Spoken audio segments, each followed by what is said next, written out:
Hello, I'm Julia Griffiths-Jones. I'm an artist maker and I'm based in Llanelbri in West Wales, where I have my studio. I've always drawn.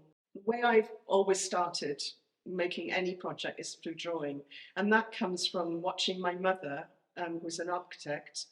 She used to sit at the kitchen table drawing uh, her plans out, but she would have a ruling pen. I always found this fascinating. It was a ruling pen, and she used to drop black ink, Indian ink, into the pen and then make these beautiful lines with a ruler.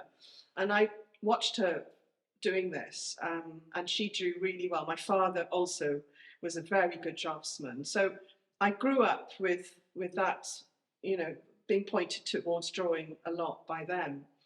And so my natural thing to do would be to sit and draw in a sketchbook. And I wouldn't go, you know, I do take photographs, but I wouldn't do, and it isn't easy working from draw. You then got to translate your drawing into, you know, for me it's been wire for a long time, obvious way to make my drawings. I wanted one day to feel my drawings. I remember thinking, I just want to feel them three-dimensionally, you know, I want to hold them. And that's how I started working in wire. Um, but as you develop as an artist, I think the thing that happens is, in a way, you start only drawing what you know you can translate sometimes, or you know the confines of materials and what they will and will not do. And you know that if you do a very, very detailed drawing, I know I probably couldn't make it in wire because I spot weld everything. And you know, you're talking about quite tiny welds.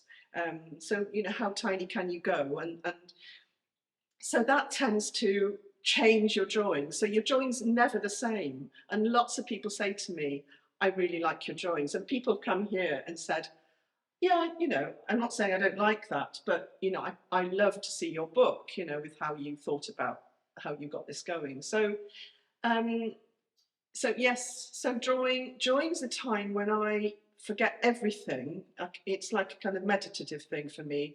I don't think about anything else, and I go into another space where I'm just me and the page and the pen, and I'm trying to understand the object or whatever I'm drawing. Um, you know, and then it leads you, it gives you ideas happen. So I don't get any ideas really until I'm drawing. I started my career in textiles at Winchester School of Art, and from there I went to the Royal College of Art and did a 2-year MA in, again, printed textiles. And at the Royal College, my life really changed quite dramatically when I got a scholarship to actually just go through sort of research in Poland and Czechoslovakia during the summer of 1977. And I decided to try and find a woman who actually lived in a village in the centre of Moravia, and she painted images, motifs really, on the houses in the village and in her house. And I saw an article in Abitari about her in the Royal College Library and thought, I'm going to try and find this woman. And I went to the professor and he said, that's a great idea, but really you should make it a bit larger than that. So that's how I decided to go by train from London to Warsaw, right through Poland into Czechoslovakia, and I eventually found this woman, and it was a wonderful. I was very nervous when I got to the village where she was, and it was just fantastic to actually be able to find her and talk, sort of half talk to her about, you know, because the language barrier was quite large at that time. And from there, I discovered folk art and the meaning of embroidery and how expressive embroidery is and how important embroidery is in, well, in textiles all over the world. So that after that, all my focus from the sort of in the 80s, my just when I left Royal College was all about how can I get back to Eastern Europe and how can I carry on researching and drawing. So my next one was living for 6 months. I lived for 6 months in Bratislava. It was very difficult, but I had a lot of support, and I did a lot of work from it. Then I had an exhibition from that, a printmaking exhibition. And then a few years later, I went to Hungary for 3 months, to Budapest.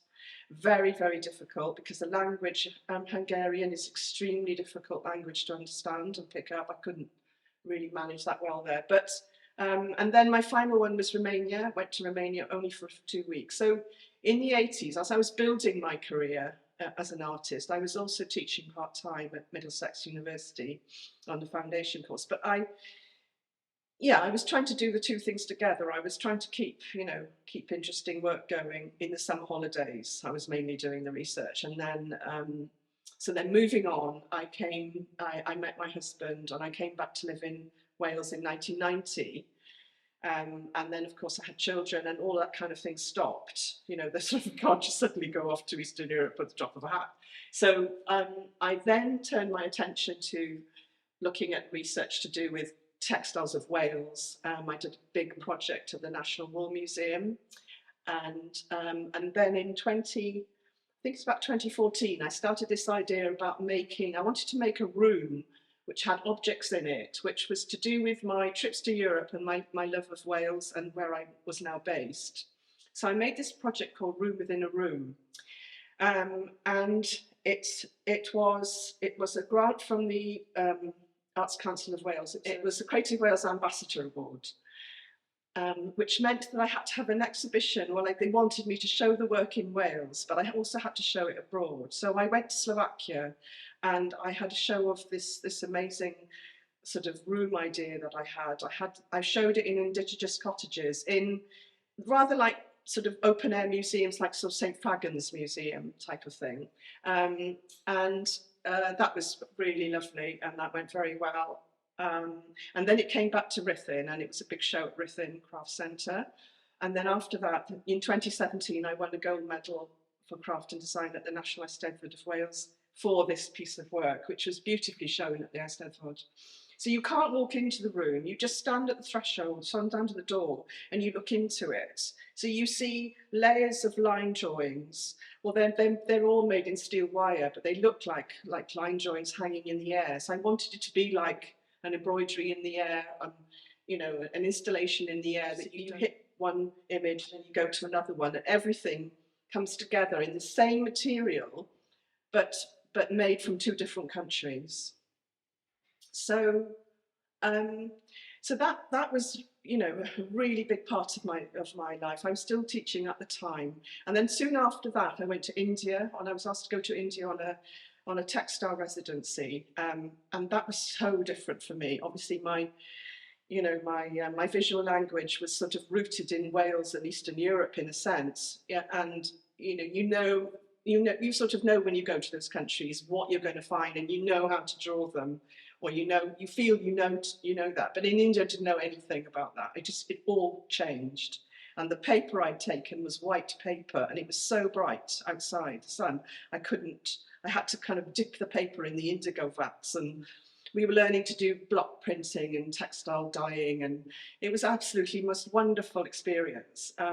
But the more my drawing changed, I got very dark, and I painted on top of dark grounds, so I made quite a lot of work from that. It was called Threads, and it was with Laura Thomas and another textile artist, and we showed that work in Ruthin with the Indian artisans as well. It was really good for the Indian artisans to be able to show their work in Wales. It was a very, very sort of moving, emotional experience that we were all together, sort of trained artists with artisans. It was a lovely project. And then sort of coming into the Rembrandt work, possibly, I was asked by Carmarthen Museum, I was commissioned by them, would I make a response to Rembrandt's painting of his wife Saskia van Uylenburg in Arcadian dress, and also would I consider the collection of Carmarthen Museum in some way and bring the two together. So I must admit, I didn't know anything much about Rembrandt. I did know the Night Watch. I knew some of his paintings. I had never seen any particularly. So I was a bit, I didn't know enough about, I was very naive about it all. So I just thought, well, don't worry about the fact that this is one of the greatest paintings in the world and painters in the world. Don't worry about that. You can't, you've just got to see what you can do. So I read a lot about him, and I started drawing, because she's wearing a beautiful white dress and she's got a lot of flowers around her on her head, and she's holding flowers. I thought, well, fabric and flowers is probably a good place to start. So I covered my studio in fabric, because I'd read that Rembrandt used to go out in Amsterdam to auction houses and he'd drag back cloth and fabric and hang it all around his studio. And so I thought that's a really good place to start, and that's a good connection with me because I'm a textile background person. Perhaps that's where I should start. And I love drawing folded cloth, so I did that for a long time, for like all of last summer. And then after that, I thought, no, I've got to go to Amsterdam. So I went to his house in Amsterdam, and in the kitchen there was this gorgeous sort of, well, not many objects, but there were objects sort of looking out onto the courtyard of his kitchen.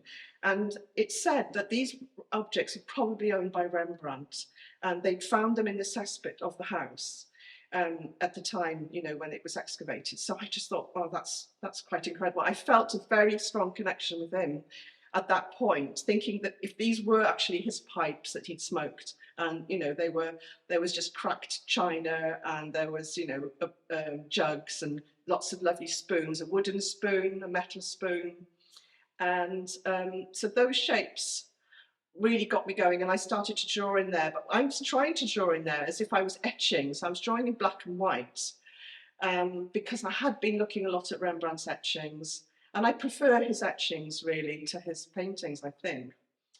When I was doing the fabric drawings for Rembrandt, I started to make the fabric drawings look like etchings. I really worked into them.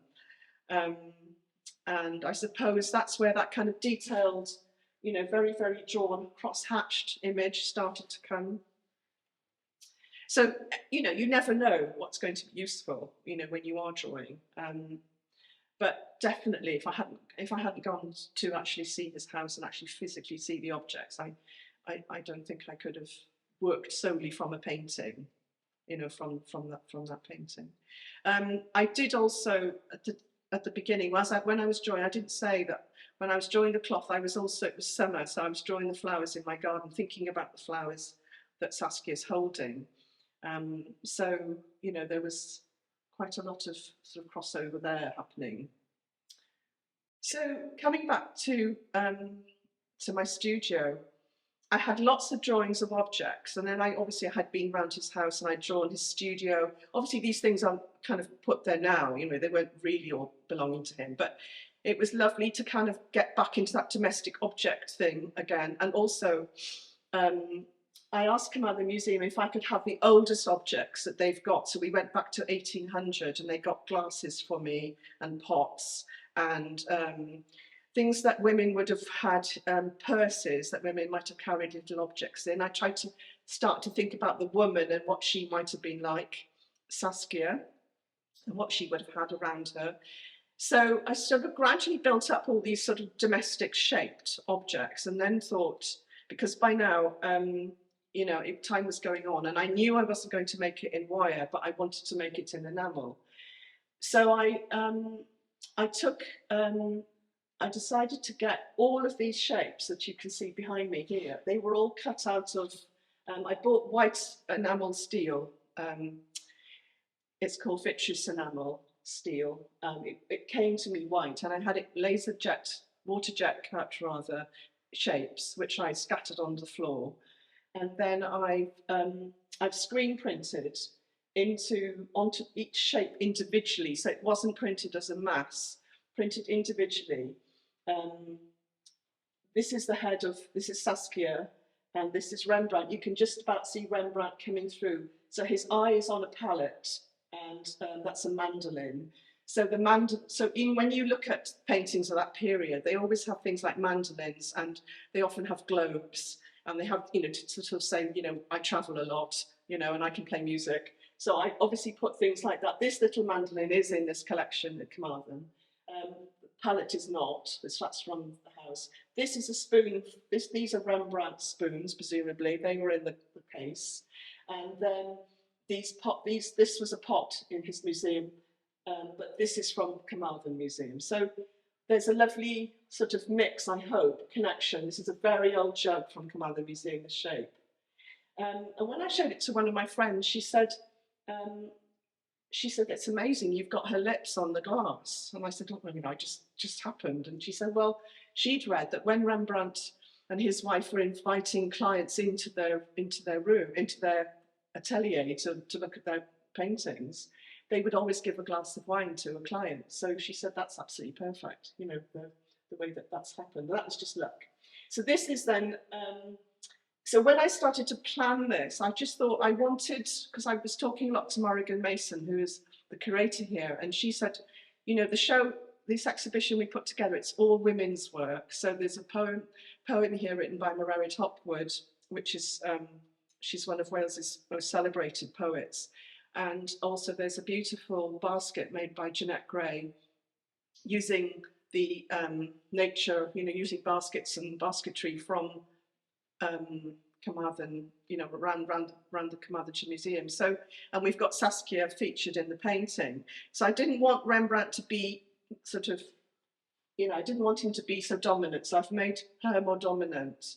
And actually it's quite lovely in here now because they are sort of looking at each other, but not quite, they're facing each other anyway. So then I wanted to I made these little pieces at the side here. These are to do with what Saskia might have in her boudoir, or probably not a boudoir, but in her, you know, in her room. So I've got a mandolin, and I've got little pop bottles, and I've got a purse.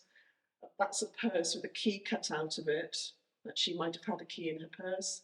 And again, a glass with her head printed on it. So just to kind of say, you know, these could be things that maybe she owned.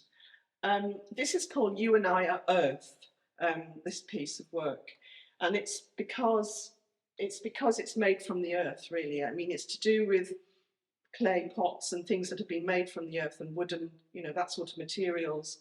But also, you know, with reference to all the domestic items I've got in here.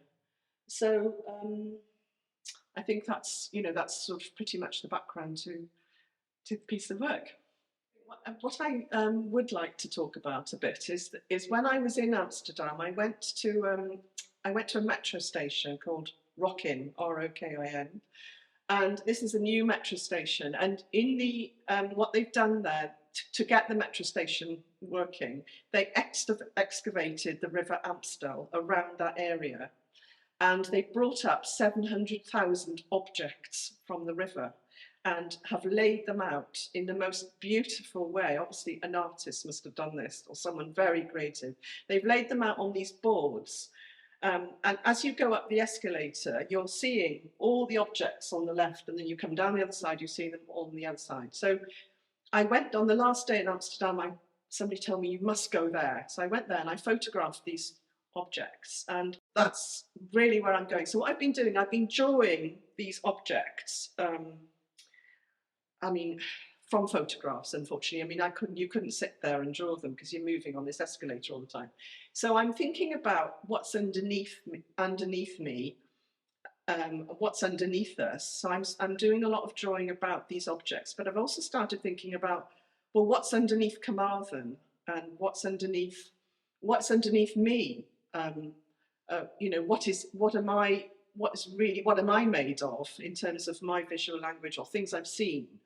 So I'm going to go and start looking at, I'm going to talk to David Archaeological Trust, I think. I mean, they probably will say, go away, we don't want to get out 500 objects for you, but I'm going to start looking at all of those things that they've collected. There's some amazing things that they found under the church in St. Peter's Church in Carmarthen. So I'm looking at my archaeology, if that probably doesn't make any sense, but I'm looking at, yes, because I'm very interested in my past and all the stuff I've got in my past, and have I done enough with it? I think I sometimes think like that, but I think you need to move on. I think you make sense of your past as you're moving on, really. So I'm going to be doing that next.